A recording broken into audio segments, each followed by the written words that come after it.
はい、こんにちは。発酵調味料教室シンプルブリューライフの早川です。このチャンネルでは発酵食などの食に関する知識や、食と健康、そういったことをテーマにいろんなお話をさせていただいております。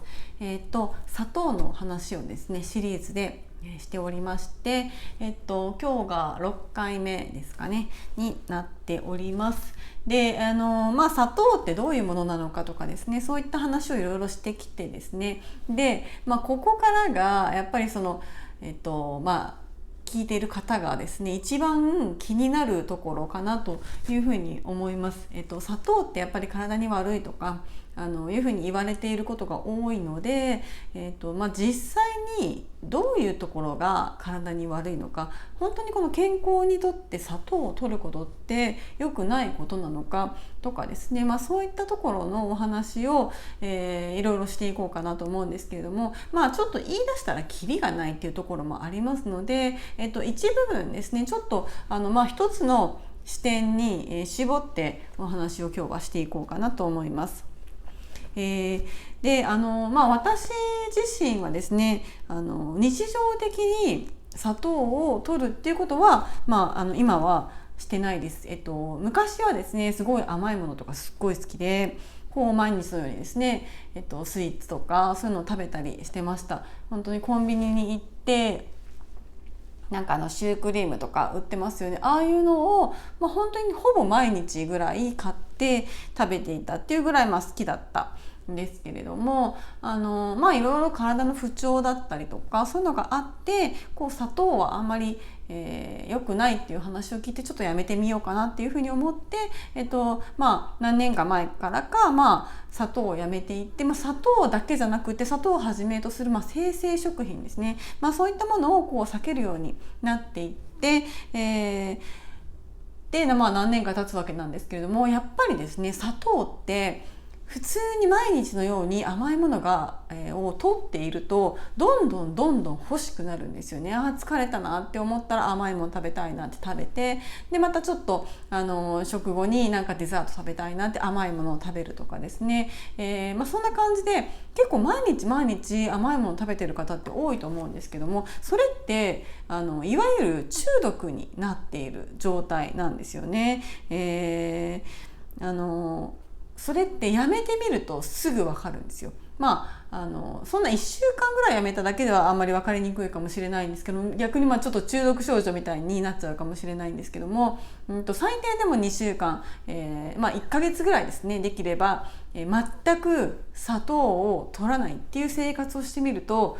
すごく分かってくると思います。それぐらいになってくるともうあれ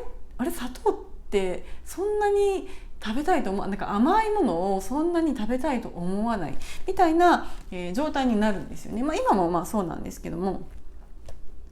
その甘いものが食べたい、スイーツが食べたいっていう欲求っていうのは、その中毒から抜け出せばなくなるっていうことがわかると思います。なんでこれぜひですねチャレンジしていただきたいなって思うんですけれども、今思えばですね長い間もうずっと長い間砂糖中毒になっていたんだなということが、わかると思います。はい。そういったところでですね、その砂糖をやめた方がいい、やめた方がいいというかなるべく少なめにした方がいいですね。砂糖を全くやめるっていうのはかなり難しいことなので、少なめにした方がいい理由とかですね、あとは取りすぎは絶対ダメなんですよ。やっぱり取りすぎちゃダメな理由ですねを、これからちょっとですね的を絞ってお話ししていこうと思います。でこちらに書いてあることがメインですね。血糖値の乱高下です。これがやっぱりですね、砂糖を大量に摂りすぎることの代表的な害です。砂糖って麻薬よりも依存性が高いというふうにも、言われていまして、タバコよりもお酒よりも、体に害を及ぼす物質なわけなんですね。で砂糖の害って、挙げればキリがないほど、いろいろいっぱいあるわけなんですけれども、その中でもですね、今日お話しするメインはこの血糖値の乱高下というところです。まずですね、その砂糖の何が問題かっていうとですね、人間の体に入ってからの吸収速度がすごく速いというところですね。人間がこの砂糖を口から摂取し食べた後に体内でこの消化される吸収されるスピードですね、それがすごく速いというところですね。なぜかっていうと、砂糖は生成度合いがすごく高いです。これ、前々回ぐらいの動画でもやったと思うんですけども、砂糖の製造工程を見ていただくとすごくわかります。その成分自体も見ていただくとわかるんですけれども、精製度がすごく高いので、ミネラル分っていうのがあんまりってかほとんど入ってないんですよね。もうミネラル分とか、その他栄養価、人間にとって栄養となる成分っていうのがほとんど入っていないっていう状態の、いわゆる、初糖の塊なわけなんですね。もう成分ほぼほぼ初糖だけみたいなものなんですね。なので構造自体が単純なんですね。その砂糖という物質の構造ってめちゃくちゃ単純なんです。なので、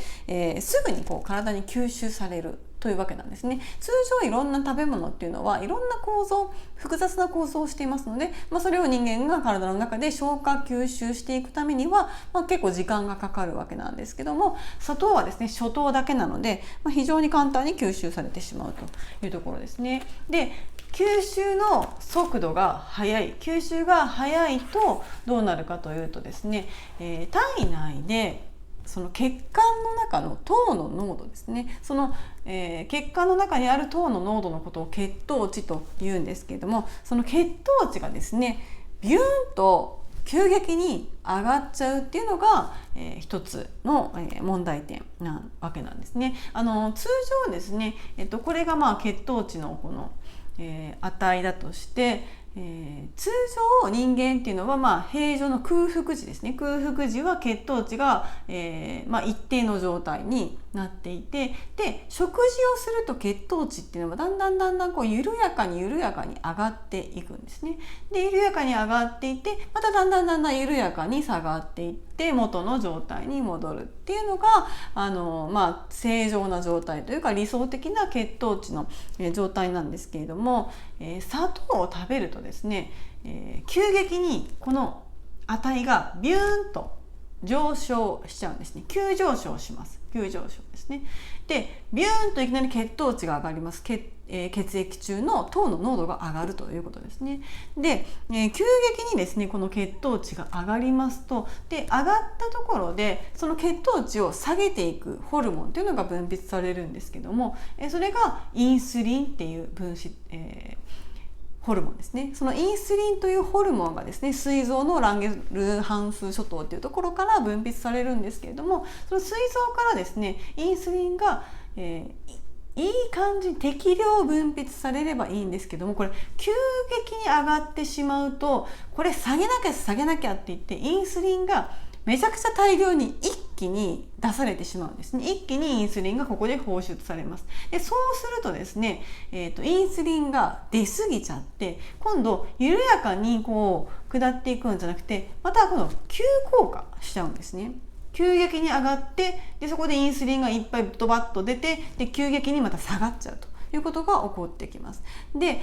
下がってですね、元の位置まで下がるだけならまだいいんですけども、それよりもさらにインスリンが出過ぎることによってさらに下がりすぎちゃう、血糖値が下がりすぎちゃうということが起こってきます。いわゆるこれが低血糖という状態ですよね。で、こういうふうになっていってしまって、これがまた繰り返されるということが起こってくるんですけど、そういった、ことが起こってきてしまうわけなんですね。でこれ下がりすぎて低血糖みたいな状態になってしまうと、今度どうなるかっていうとですね、下がりすぎちゃったから今度上げなきゃっていうふうに体の中が反応して、この血糖値を今度は上げるホルモンが出てくるわけなんですね。それが、アドレナリンというホルモンなんですけれども、アドレナリンっていうのは、興奮作用があったり攻撃的になったりするようなホルモンなわけなんですね。でもこのアドレナリンがあることによっては血糖値がこう上がっていくわけなんですけども、それがまたいっぱいですね出過ぎると今度またちょっと上がりすぎちゃったりとか、していくわけなんですね。でそれがちょっと繰り返して、急激に上がったり急激に、下がったりするのが、体に負担がかかってくると、いうことになります。で砂糖をですね食べた後は急激にこう上がるので気分がハイテンションになってくるんですね。気分が良くなる。砂糖、甘いものを食べるとって幸せになって一瞬ですねこう幸せな気分になってすごい満足感が得られるんですけれども、それがこの状態ですよね。血糖値が上がっている状態なんですけれども、そこでインスリンがいっぱい出てしまってこれ急降下して、血糖値が下がってくると、今度はですねこうハイテンションになっていたのが急にこう頭がぼーっとして眠くなったりとか、そういったことが起こってきます。で一旦ですねこのまたぼーっとしちゃってでその状態でアドレナリンがいっぱい分泌されますのでこのアドレナリンっていうホルモンによってですねちょっと暴力的な行動をとってしまったりとか、攻撃的になったりとかそういう、精神的な部分にもこう作用してくるというわけなんですね。なのでこの血糖値の上げ下げっていうところが非常にポイントになってきます。砂糖を食べるとこういうことが日常的に起こってくるよというところですね。この血糖値が下がりすぎて低血糖っていう状態になるとですね脳はこの低血糖っていう状態を改善しようとしますので、さらにですね、糖分を欲しくなったりしますね。糖分を欲しちゃったりします。甘いものを食べて幸せだなってハイテンションになるんだけれどもまたすぐですねこれ血糖値が下がっちゃうのでここでまた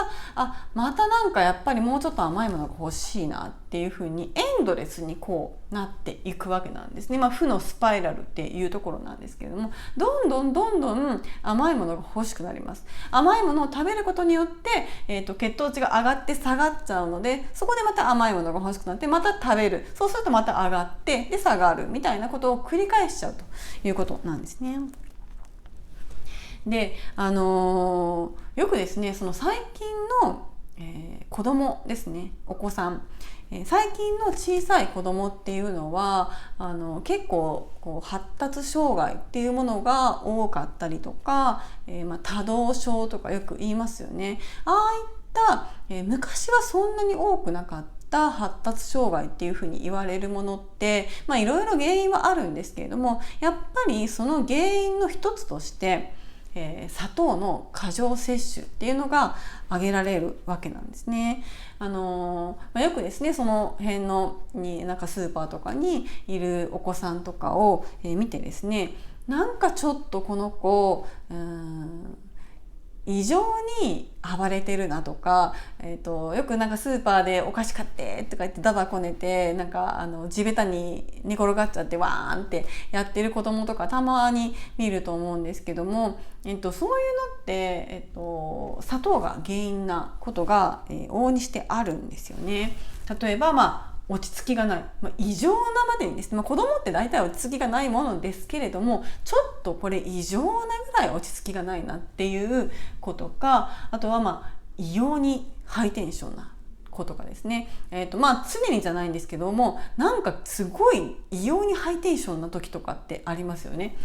そういう時とかあとはもう何かこうやりだして全然歯止めが効かないものすごいちょっと危ないような遊びとかをしだして、周りの大人が危ないからやめなさいって言って止めてるのにもう全然歯止めが効かずどんどんわーってちょっと気が狂ったみたいな感じにやっちゃうとかあとはもう無駄に規制とか大声を発することが多い、これも子供だと大体発するんですけれどもちょっと大人の目から見てちょっと異常だなって思うぐらい規制を発するとかあとはかなり暴力的な状態になっている。常にですねそこら辺のものをこう投げたりとか人を叩いちゃったりとか、そういうことをするとかあとは異常なくらいダダをこねるといったような行動ですね。さっき言ったみたいなスーパーのもう地面に寝転がってわーんってなっちゃうぐらいダダをこねるとか、それってですね、結構こう異常な状態ですよね。それはやはりいろんな原因はあるんですけども、砂糖の摂りすぎっていうのが原因になっている、ふうに疑えるということですね。この状態になっているわけなんですね。お菓子欲しいって言って食べて、でインスリンいっぱい出て、その食べた時はハイテンションになってわーってハイテンションになるんですよ。異様にハイテンションになったりとかして、していくんだけども、でそれがわーって急降下して低血糖な状態になった時にちょっとぼーっとしちゃったりして、もっともっとお菓子欲しいって、甘いものもっとちょうだい、もっとお菓子をちょうだいっていうわけなんですね。でそこで保護者の方がお菓子をそこで与えちゃうと、またそれが繰り返しちゃうということなんですね。でさらにですね、頭ぼーっとするし、アドレナリンがいっぱい分泌されるので、こうやって攻撃的になったりとか、暴力的になったりとかしてしまうと、そういったことが起こってくるわけなんですよね。なので子供にこのお菓子を与え続ける、甘いものを与え続けるっていうことをすると、またお菓子をせがむようになってくるんで、与えれば与えるほど時間が経てばまたもっと欲しいもっと欲しいと言ってくるわけなんですね。それはこういう仕組みがあるので、仕方がないことなんですよね。でこういう血糖値の乱高下によって、精神的にですね、こう常に落ち着かない状態の子になっちゃうということなんですね。大人もそうなんですけども、子供はやっぱり特にですね影響を受けやすいので、そういった状態を作り出しちゃう、っていうわけなんですね。なのでこんなような状況にいつもお子さんがなっているっていう方はですね、ちょっと一回考えてほしいんですよね。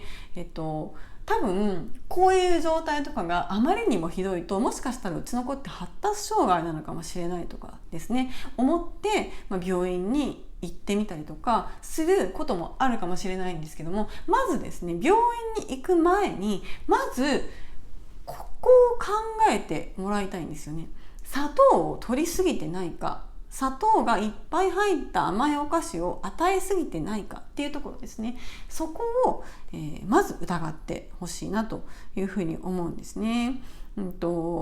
病院に行ったらもしかしたらちょっとしたその診断とかで本当はそうじゃないのに発達障害ですっていうふうに診断されちゃうかもしれないです。なので、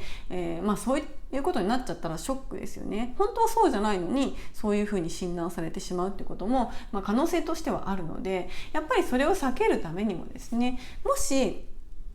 多動症じゃないかみたいな感じでお子さんのちょっと異常だなっていう行動が気になったりしているのであれば、1ヶ月ぐらいですね、一回ちょっと砂糖をやめてみるっていうことをするのがすごくおすすめです。それでうまくいって、変わったらいいじゃないですか。なのでですね、特にそのお子さんに関しては甘いお菓子を毎日、食べさせちゃってるっていう方はですね、ぜひそこをちょっと考えていただきたいなというふうに思います。でこのお子様に関してもそうなんですけども、やっぱりこの大人でもですね、こういう血糖値の乱高下っていうのをずっと長年続けているとですね、ここでインスリンをドバドバ出していくわけなので、その出してる元の臓器である膵臓がどんどん疲弊していくんですね。膵臓がどんどん疲れていきます。通常よりもたくさんの量を一気に出さなきゃいけないので、それがずっと長年続いていくと膵臓が弱っていきます。で膵臓が弱るとですね、うまくインスリンを出せなくなったりします。そのうちですね。でそうすると血糖値が、甘いものを食べて上がった状態で、インスリンがうまく出ないので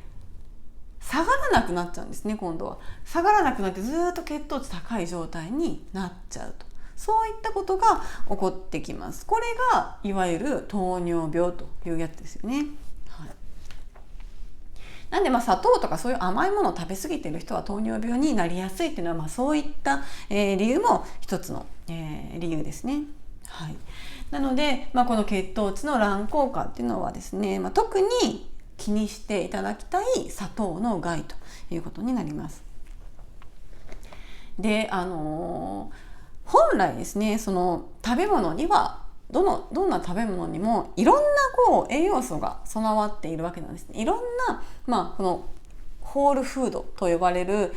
元のままの全部が、入っている状態のものっていうのは、いろんな栄養素、いろんな成分が入ってます。なんですけれども、やっぱりその生成された食品っていうのは、それが削ぎ落とされた状態になっていますよね。で、その生成される前のホールフードだったらそれそのものにいろんな栄養素とかが入っている状態なので、それを人間が食べれば、体内で効率よくエネルギーに変えてくれるということが行われるんですけれども、生成度合いが高いものですね、砂糖とかそういったものっていうのは、そういう栄養素がもうほとんどない状態、取り除かれた状態になっているので、人間が食べて消化吸収していくときに、通常だったらその食べ物の中に含まれているビタミンとかを使って消化吸収していくんですけれども、それがない状態なので、それが体の中に入ってくると、人間の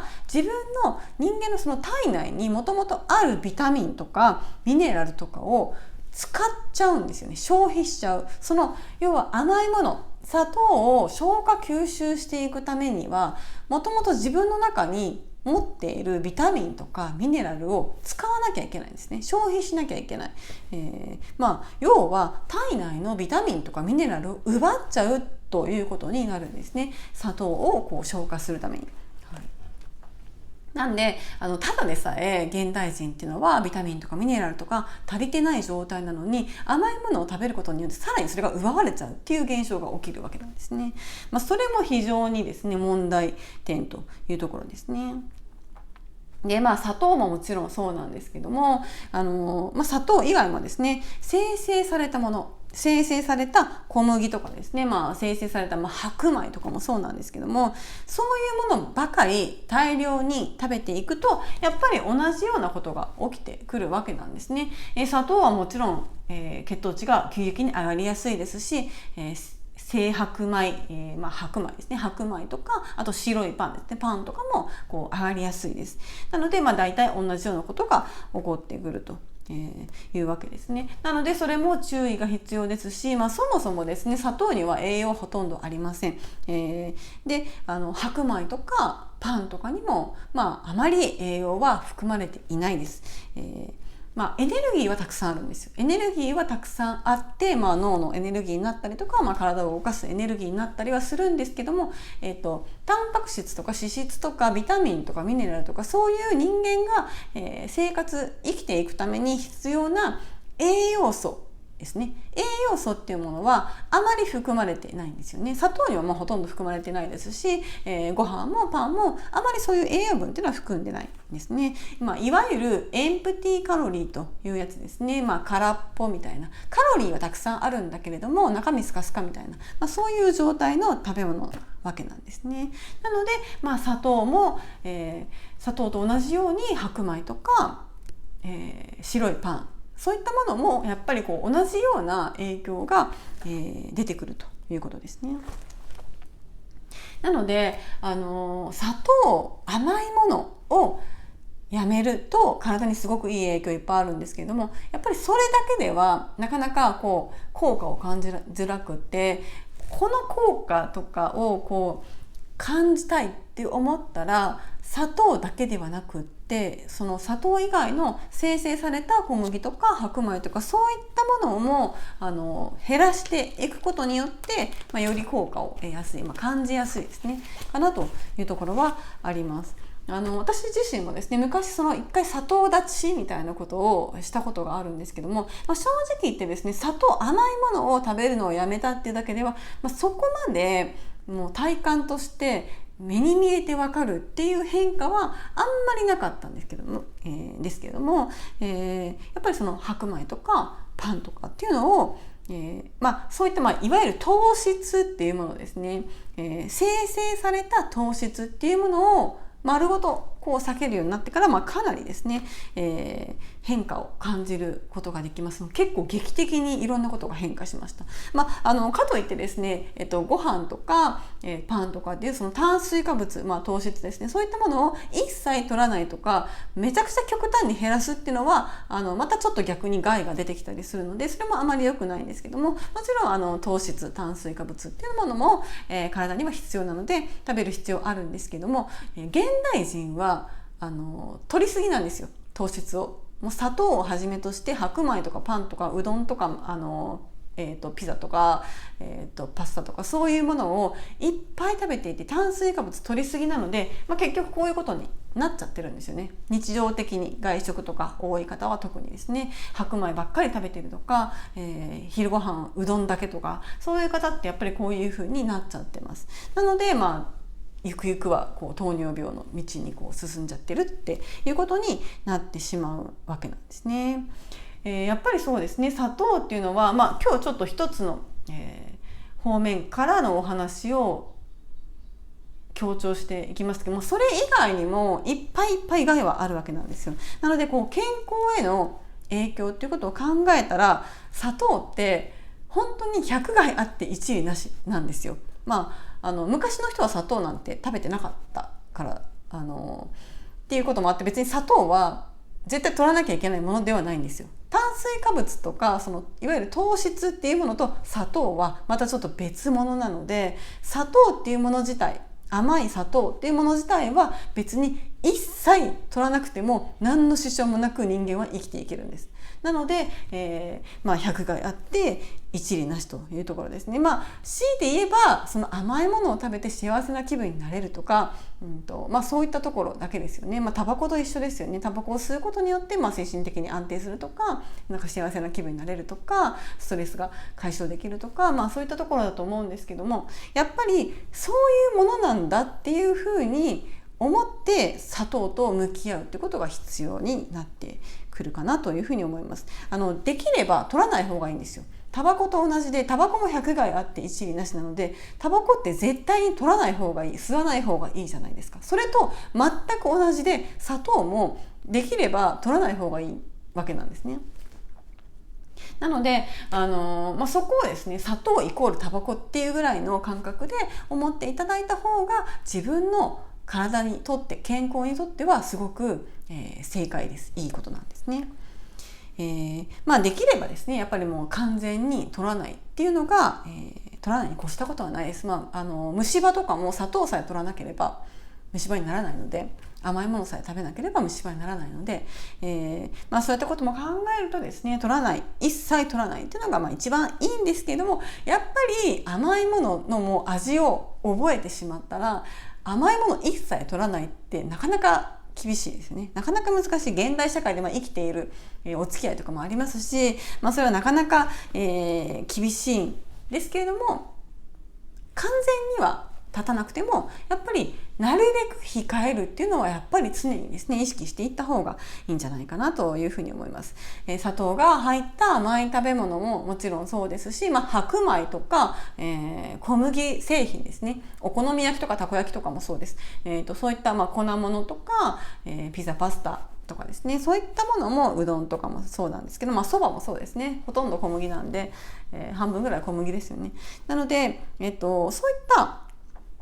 ものをなるべく少なめにするっていうことを意識することが非常に、この健康を維持していくためにはとても重要だということですね。なので砂糖は特に、パンとかもそうなんですけども、パンにも砂糖がいっぱい入ってますよね。なので菓子パンは特にそうですね。砂糖が入った甘いスイーツとかパンとか、そういったものは日常的に食べるものではなくて、たまに食べるこの嗜好品だというふうな認識をするっていうことが重要になってきますよね。本当に砂糖とか白いご飯とかって、炊きたての白いご飯とかすごい美味しいので、食べたい、いっぱい食べたいっていう気持ちはわかるんですけども、それは体に悪い、食べ過ぎるとですね、体に悪いものなんだっていう認識をですね、頭の片隅にいつも置いておくだけでも、10年後の健康っていうのは違ってくると、思いますので、ぜひですねこう食べ過ぎないように気をつけていただくといいんじゃないかなと思います。なんかずっとこれが隠れちゃってましたけど、消化の際に体内のミネラルを奪うっていうこともあります。はい。やっぱりお子さんのこういう様子とかがですね気になるっていう方も、子育て中のお母さんとかだと多いと思います。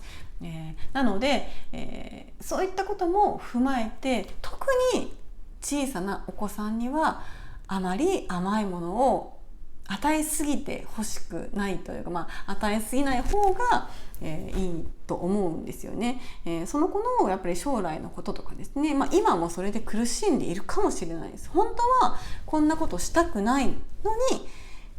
こういうふうにもう体の中の状態がホルモンが出ちゃうばっかりに、アドレナリンが出ちゃうばっかりにこういう状態になっちゃって苦しんでるかもしれないんですよね、お子さん自体が。なのでやっぱりそういったところをですねしっかり考えてですね、どういったものをおやつに食べさせてあげるかということをですね、今一度ですね考え直していただけると、いいかなというふうに思います。はい、ということでですね、今日はちょっと砂糖の害について、お話をしていきました。次回はですね、じゃあどういうふうに甘いものを全く断つのは難しい。だから、よくあることなんですけど、砂糖の代替品を使いたいっていう場合とかですね、そういった場合に、どういうものを選んでいったらいいか、砂糖を使うにしてもどういう砂糖を選んでいくのがいいのか、そういったお話をしていきたいと思います。はい、ということで今日は以上となります。また次回の動画でお会いしましょう。さようなら。